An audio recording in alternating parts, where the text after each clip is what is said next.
You're listening to today's inspirational message on the Proverbs with Kurt Bjorklund. As we move into Proverbs 19, it begins with another better statement. Better is a poor person who walks in his integrity than one who's crooked in speech and is a fool. Desire without knowledge is not good, and whoever makes haste with his feet misses his way. When a man's folly brings his way to ruin, his heart rages against the Lord. The obvious implication of the first verse is that ethical qualities are ultimately more important than material possessions. That's what Tremper Longman says about that. The Lutheran Study Bible says, poor people who refuse to violate their integrity are better than those who stoop to deception in order to get rich. Poverty itself is no virtue, but neither is it to be abhorred. Poverty is preferable to a life of sin, is what they say. And so here the simple message is that it's better to have less stuff than to have more stuff and have to compromise to get it. And then one who's crooked in speech is a fool, meaning one who's willing to use words to get ahead that aren't true.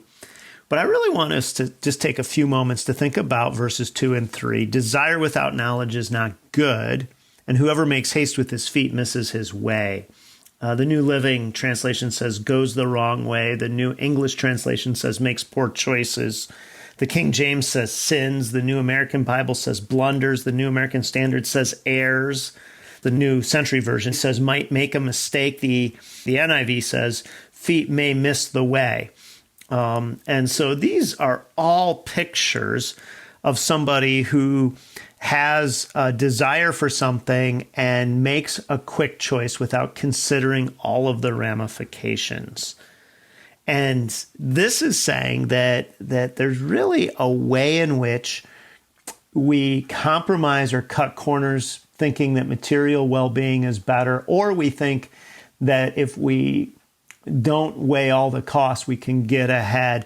But then there's this phrase that says when a man's folly brings his way to ruin, his heart rages against the Lord. Bruce Waltke says, instead of repenting of the sins that prompted the Lord to ruin him, the earthbound creature is so convinced that his sinful way of life is right that he storms against the Lord, holding him accountable for not granting him what he thought, planned, and willed. And here's what I want to just give as a takeaway to this today.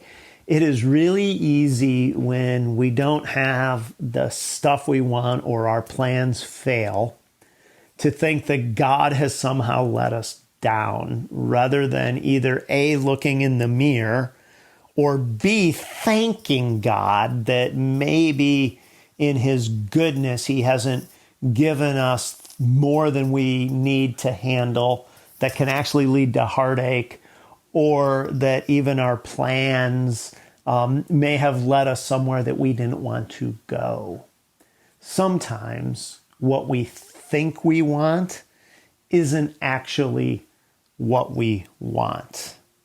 And what we want to do, if we're wise, is understand that if God is good, he's a good father, he's in charge, that sometimes when our plans seem to be thwarted, it isn't that we should rage against God, but we should instead turn and say, this God, the God that has chosen to give me a pathway forward that may not initially be to my liking, is actually the good hand of God upon me.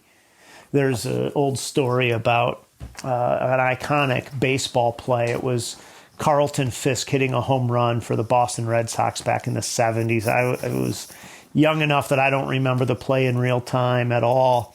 Not that I'm much of a baseball fan, but evidently he hit the home run, and the iconic video images of him waving the ball to keep it fair so that he had the home run and the team would advance in the playoffs. And what happened, evidently, was that this shot was captured because the cameraman who was supposed to follow the ball kept his camera stayed on Carlton Fisk. I'm pretty sure it was Carlton Fisk. I may have my player wrong. As he hit the home run, because there was a rat circling him in the place where he had the camera, and he was so freaked out by the rat that he didn't move his camera on the shot. And so what at first felt like it was this blunder, I missed the biggest play of the game, which you can imagine in a baseball game, there's all these pitches and all the things that don't happen. I'm just going to pay attention to this rat. Nothing's going to happen. And then this big play happens. And yet it was the very thing that he thought he had missed that ended up being the great thing. And part of trusting God's hand is saying, God, if you haven't given me material resources yet, I'd rather still have integrity and trust you for the future. If I'm pushing forward and things seem not to be moving, or if I've missed the way, I'm not going to rage against God. Instead, I'm going to trust his hand in the midst of my life. So today, choose integrity over wealth and prudence and slowness over haste. Thanks for joining us here today. There's a lot of great content to explore on Orchard Hill Plus and on the Orchard Hill main feed from the weekend. Have a great day.